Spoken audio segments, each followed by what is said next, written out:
ഒരു ചെറിയ ഇടപാട്. ഞാൻ നിങ്ങളോട് പുറത്തു പോയി ഒരു വീട് കണ്ടെത്താൻ പറയുന്നു. വളരെ വലിയ വീടുകളാണ് ഇവിടെ എന്ന് ഞാൻ ശ്രദ്ധിച്ചിട്ടുണ്ട്.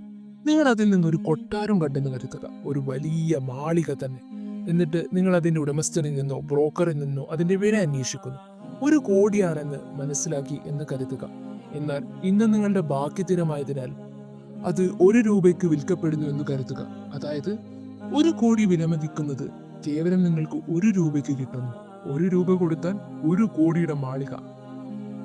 ഇതൊരു ആദായമായി നിങ്ങൾക്ക് തോന്നുകയില്ലേ? ഇത് നിങ്ങളെ മത്ത് പിടിപ്പിച്ചാലും ആദായമായി തന്നെ നിങ്ങൾക്ക് തോന്നും, ശരിയല്ലേ? താങ്ക്സ് ഗിവിംഗ് ദിനത്തിന് ശേഷമുള്ള ബ്ലാക്ക് ഫ്രൈഡേയിൽ ഒരു ഇടപാട് നടക്കാൻ ഓരോരുത്തരും ഇത്തരത്തിൽ എത്ര കഷ്ടപ്പെടുന്നുണ്ടെന്ന് നമുക്കറിയാം. വാൾമാർട്ടിൽ കച്ചവടം നടക്കാനായി എല്ലാ വർഷവും ഒരാളെങ്കിലും കൊല്ലപ്പെടുന്ന അവസ്ഥ വരെ ഉണ്ടായിട്ടുണ്ട്.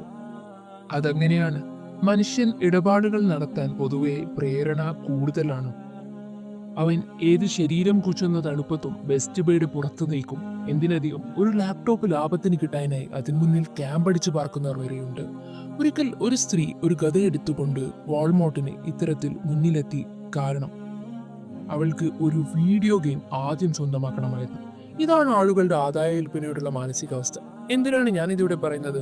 കാരണം അള്ളാഹു നമ്മളോട് ഇത്തരത്തിലൊരു ഇടപാട് നടത്തുന്നുണ്ട്. നമ്മുടെ സ്വഭാവം അറിയുന്ന അള്ളാഹുവിന്റെ കരാറിലേക്ക് നോക്കൂ.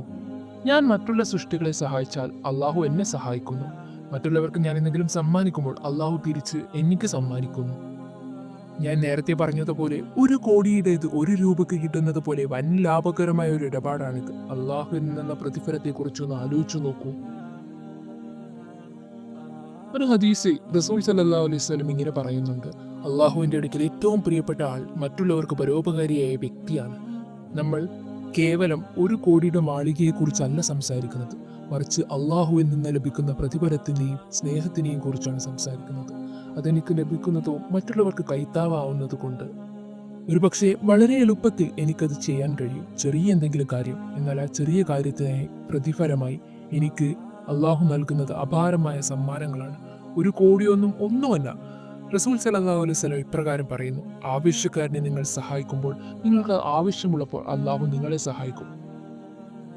അതെ, അള്ളാഹുവിന്റെ കൈത്താങ്ങ് നിങ്ങളിൽ വർഷിക്കും. ഞാൻ രാഷ്ട്രപതിയെ കുറിച്ചല്ല പറയുന്നത്, മറ്റേ രാഷ്ട്രീയ നേതാക്കളെ കുറിച്ചുമല്ല. ഞാൻ അള്ളാഹുവിനെ കുറിച്ചാണ് പറയുന്നത്, ഈ പ്രപഞ്ചത്തിന്റെ തന്നെ നാഥനെ കുറിച്ച്. നിങ്ങൾ ഒരാളെ സഹായിച്ചാൽ അദ്ദേഹമാണ് നിങ്ങളെ സഹായിക്കാൻ പോകുന്നത്. ഹദീസ് തുടരുന്നത് ഇങ്ങനെയാണ്: മറ്റുള്ള സൃഷ്ടികളോടുള്ള നിങ്ങളുടെ പ്രവൃത്തി അനുസരിച്ചായിരിക്കും അള്ളാഹു നിങ്ങൾക്ക് പ്രതിഫലം നൽകുക. അതായത് ആവശ്യ സമയത്ത് ഒരാളെ സഹായിച്ചാൽ നിങ്ങൾ ആഗ്രഹിക്കുമ്പോൾ അള്ളാഹു നിങ്ങളെ സഹായിക്കും. ഒരാളെ ഒരു പ്രശ്നത്തിൽ നിന്ന് രക്ഷപ്പെടുത്തിയാൽ ഗൗരവപ്പെട്ടതാണിത്.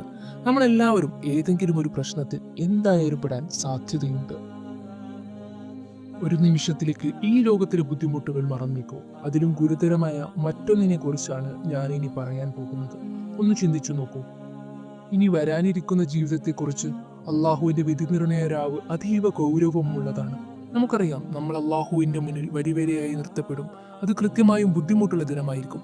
അന്നും അള്ളാഹു ഇപ്രകാരം പറയും: ഈ ജീവിതത്തിൽ നിങ്ങൾ ആരെയെങ്കിലും സഹായിച്ചാൽ പകരമായി നിങ്ങൾ ആഗ്രഹിക്കുന്ന നിമിഷത്തിൽ അള്ളാഹുവിന്റെ സഹായം വന്നെത്തും. ഞാനും നിങ്ങളും അള്ളാഹുവിന്റെ കാരുണ്യത്തിനായി തീക്ഷണമായി കൊതിക്കുന്നവരാണ്. ചിലപ്പോൾ നമ്മൾ ഇത് മറക്കും. എന്നാൽ മുഹമ്മദ് നബി സല്ലല്ലാഹു അലൈഹി വസല്ലം പറഞ്ഞിട്ടുണ്ട്: ഒരിക്കലും ഒരാൾ അയാളുടെ പ്രവൃത്തിയുടെ ബലത്തിൽ മാത്രമായി സ്വർഗത്തിൽ പ്രവേശിക്കുകയില്ല, അള്ളാഹുവിന്റെ കാരുണ്യം കൂടാതെ. അപ്പോൾ അദ്ദേഹത്തിന്റെ അനുയായികൾ റസൂലിനോട് ചോദിച്ചു: റസൂലരെ, താങ്കൾക്കും അങ്ങനെ തന്നെയാണോ? താങ്കളെ പോലും ഇത് ബാധിക്കുമോ? അദ്ദേഹം ഉത്തമനായ മനുഷ്യനാണ്, ഒരു മനുഷ്യനാവാൻ പറ്റുന്നതിൽ മികച്ചവൻ. എന്നിട്ടും പറഞ്ഞു: അതെ, എനിക്കും. അതായത് മുഹമ്മദ് നബിക്ക് പോലും അള്ളാഹുവിന്റെ കാരുണ്യം ആവശ്യമാണെങ്കിൽ നമ്മുടെ കാര്യം പിന്നെ പറയണ്ടല്ലോ. ഇതിൽ നിന്ന് മുക്തമാകാൻ അള്ളാഹു സുബ്ഹാനഹു വ തആല കാണിച്ചു തന്ന ഒരു എളുപ്പ വഴിയാണ് അള്ളാഹുവിന്റെ കാരുണ്യവും സഹായവും ലഭിക്കാൻ മറ്റുള്ളവരെ സഹായിച്ചാൽ മതിയാകും. കൂടെയുള്ളവരോട് കാരുണ്യവും കാണിച്ചാൽ മതിയാകും. ആവശ്യക്കാരന് നൽകിയാൽ നാളെ അള്ളാഹു നിങ്ങൾക്ക് അപാരമായ അനുഗ്രഹങ്ങൾ ചൊരിയും. ഇതല്ലേ അപ്പോൾ ശരിയായ ആദായ വിപണി?